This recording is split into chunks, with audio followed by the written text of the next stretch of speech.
White House records obtained by CBS News and the Washington Post show a nearly 8-hour gap in former President Trump's White House call logs on January 6, 2021. That includes the time frame when rioters began attacking the Capitol.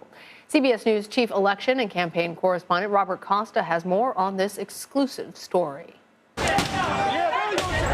As chaos engulfed the Capitol building on January 6th, President Trump spoke repeatedly on the phone with allies and supporters, some urging him to put an end to the violence. But none of those calls are reflected in the 11 pages of White House records for January 6 given to the House Select Committee.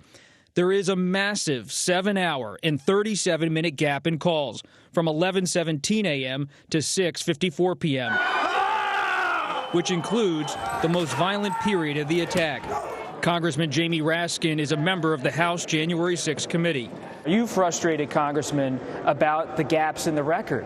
Yeah, I'm a little puzzled by the gaps in the record. I'm determined to close those gaps. CBS News has confirmed at least 2 calls during the attack that do not appear on the phone log or the daily diary.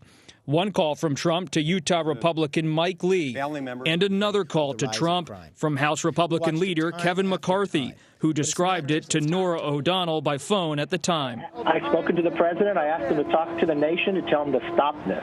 The January 6 committee is now investigating whether the president and top aides used so-called burner or disposable phones to avoid scrutiny of their calls during that time. It's almost like they didn't want this out there. And so we need to get to the bottom of this. The logs do show several calls on the morning of the 6th, including from Rudy Giuliani and former President Trump's chief strategist, Steve Bannon.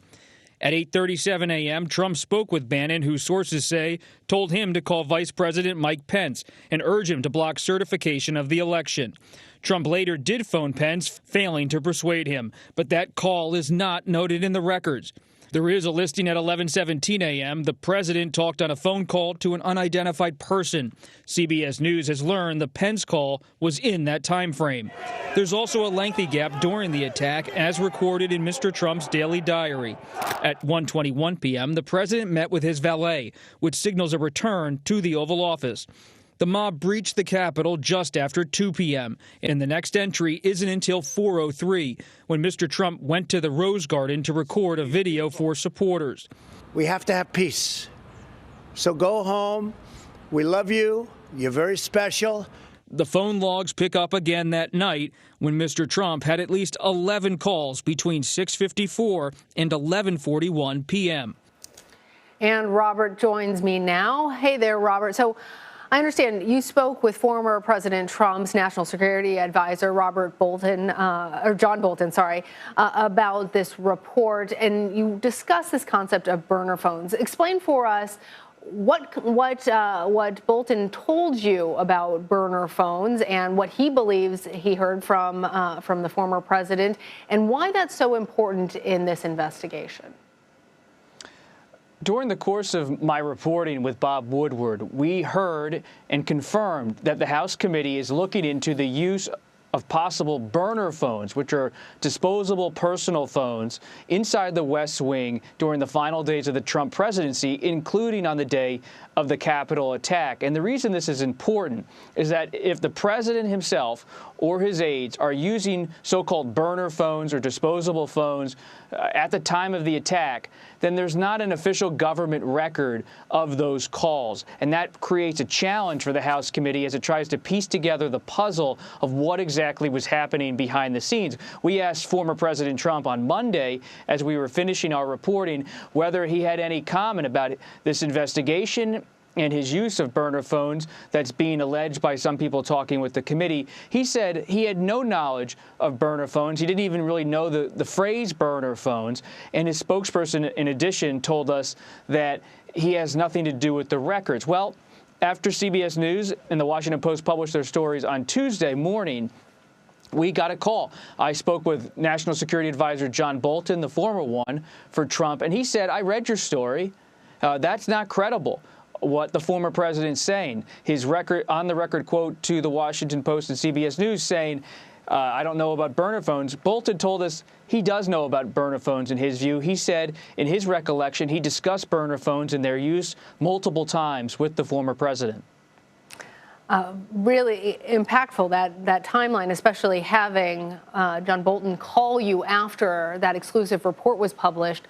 So, Robert, what do we know about what the president was doing during those missing hours? I mean, it's well documented that he did, in fact, have phone calls, even though no phone calls are appearing on these logs. We know he was in the West Wing, going between the Oval Office and the side dining room, the private presidential dining room. And as someone who's covered Trump for over a decade, the idea that he spent 2 hours in the Oval Office watching television and in the dining room watching television without making any kind of phone call. This is a president who didn't use email, who was much more about phone calls than even texting or doing an email ever. So this is a phone call focused president. And there are no records of calls during this period. And this should be the official government record of what a president does. The Presidential Records Act say the president's calls must be recorded for the National Archives, but it's evident by the documents handed over to the committee they were not. And so what the committee's trying to do is talk to people who are around Trump then, if they don't have the records, to put together the story. But they're having challenges. I mean, it's every day CBS News reports, it seems, another person who's not cooperating with the January 6th committee. And that's something that's created quite an uphill climb for them as they try to finish their probe. Yeah, so Robert, that leads me to wonder really how all of this impacts the January 6th Select Committee's investigation moving forward. Well, it was only a few weeks ago, months ago, that they wanted to start having their hearings and issue a final report. But this is so interesting because it has parallels to history, just like the Watergate scandal. Bob Woodward and Carl Bernstein broke. Woodward worked with us on this project. Investigations take twists and turns, and this one has taken twists and turns for the members of the January 6th committee. Did they think months ago they would be looking at text messages from the spouse of a Supreme Court justice, as CBS News and the Post broke last week? Would they think that there would be missing gaps in the president's phone logs, 8 hours nearly, 7 hours and 37 minutes of missing records in the phone logs? Probably not. But it comes down to my motto as a reporter: assume nothing. You never know where the story goes, and that seems to be the case for this committee as well. Well, it is certainly building intrigue as well as a lot of questions. Robert, thank you. Thank you.